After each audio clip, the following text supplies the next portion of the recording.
Hi, I'm Paul. Welcome to my messy workshop. This year, Woodworkers Fighting Cancer, their project was this table and chairs. And so I accepted the challenge and I decided to build the table and chairs. It's made out of one sheet of 3/4 inch plywood and some hardware and of course the finish. And I'll take you along with the build. I don't plan on going step by step because it would just be too long, but I'll kind of give you an overview of what was involved as I build this project. So thanks for watching and follow along. I've got my piece of 3/4 inch birch plywood. I've already made the pattern for the side of the chairs, and now I'm going to take the cutting list and lay out all my cuts on my sheet of plywood, get it cut down to a more manageable size, and after I get all that done, I'll be back. There's the piece of plywood all cut into smaller pieces. This is cut according to the cutting diagram, and from here I'll cut out the individual pieces. Well, it's time for an update. I've got all my pieces cut. I made the patterns that are included in the plans, and from those patterns I made the various pieces. This is the pattern for the legs, this is the pattern for the chair. I've got all my pieces cut to size. The next part is to do some sanding, round over the edges, drill some holes, and prepare to put this thing together. Now that I've got everything cut, I've got everything shaped, I'll show a little more about the assembly of the table and chairs. The instructions, between the instructions that I downloaded from Woodworkers Fighting Cancer and the video that I watched on the Wood Whisperers channel, I learned a lot, and I highly suggest if you're going to build one of these, you also watch the video, because there's a few tricks in the video that aren't included in the instructions. So that's where I sit right now. Like I said, the next part of the project is to do some sanding, some final shaping, drill some holes, put some dowels in, put some fasteners in, round over the edges, and assemble it. So I'll see you in a little bit. Now we're rounding over any part that could possibly contact a kid. So for instance, this is the seat back. I'm going to round over these edges, this edge and this edge.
Now we'll do that with all the seat backs and the front and back of the seats and the sides of the chairs and the top edge of the tabletop.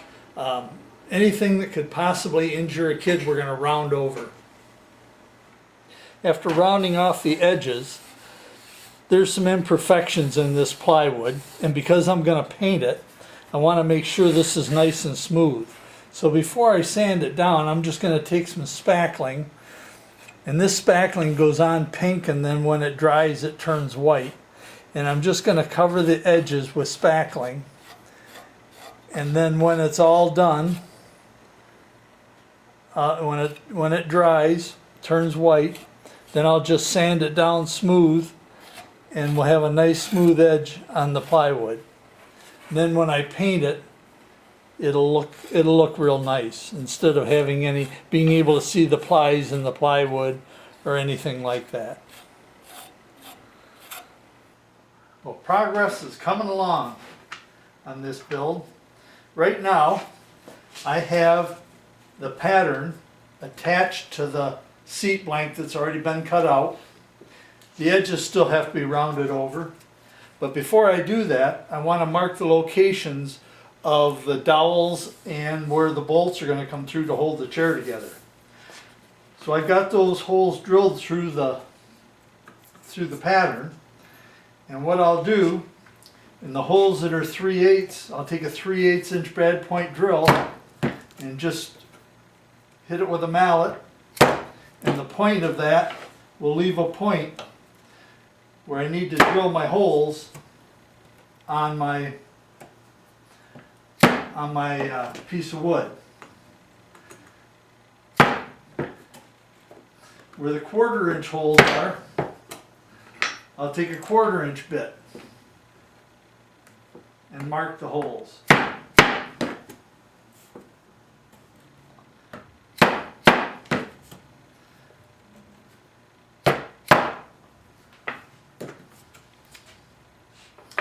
And now when I take my pattern off my piece of blank here,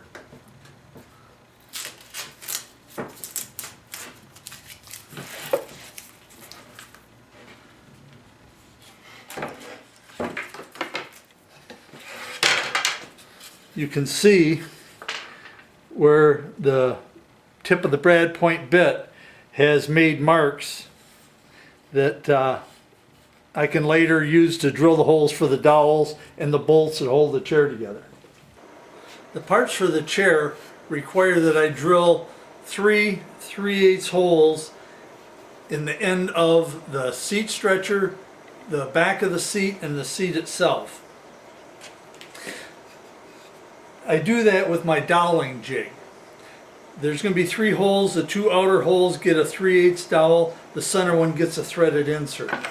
So I have my doweling jig set up to drill one of the holes. I have a 3/8 bushing in it. I have my drill bit set so that I get a hole that's 1 inch deep.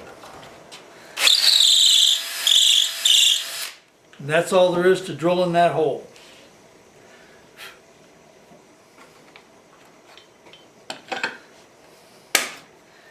And there's 2 of the holes, and I'll drill the 3rd one now.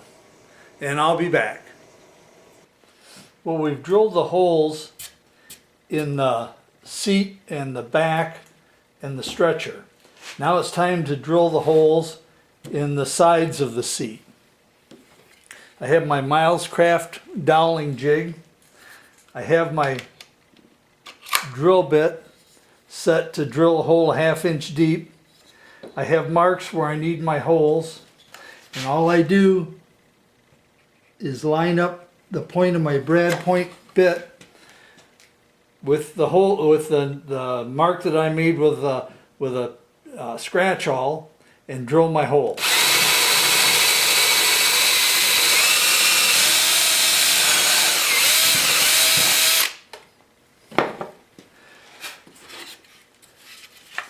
And there I have my hole, 3/8 inch hole, a 1/2 inch deep.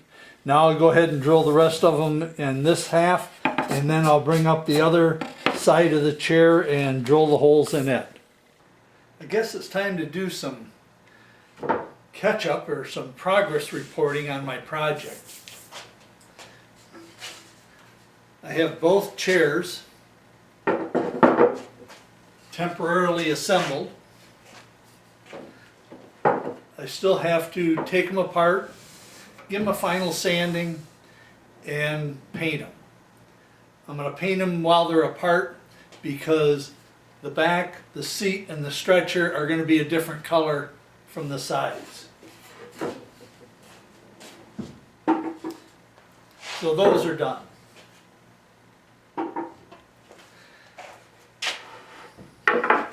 My table is going to be a little different than the table that is in the plans.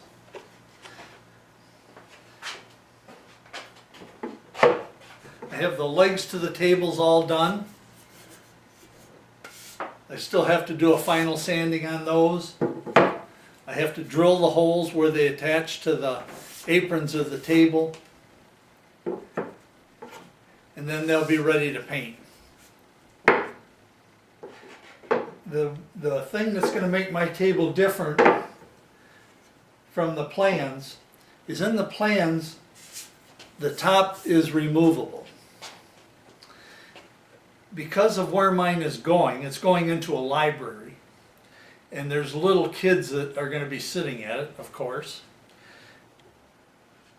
It seemed like it would be a better idea to have a fixed top.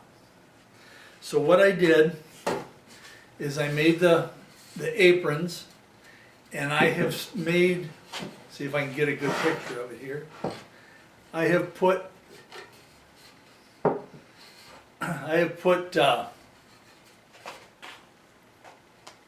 there we go,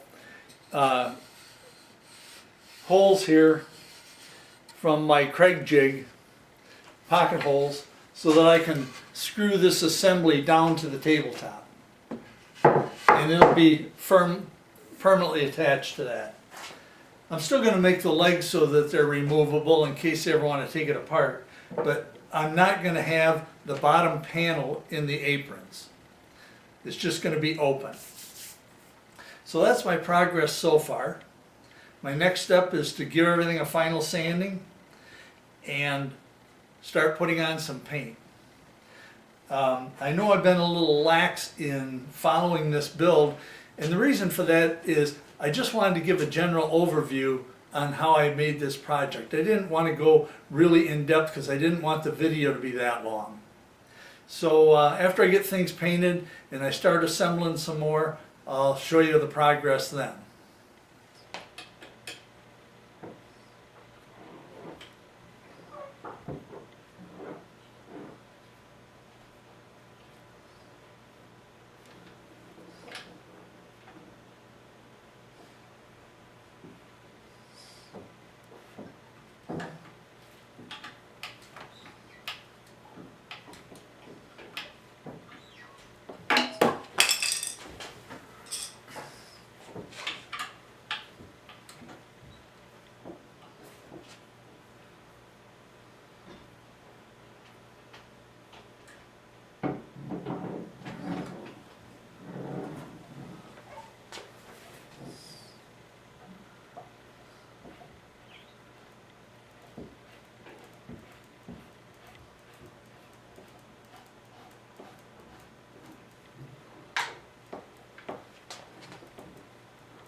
There it is, the completed project.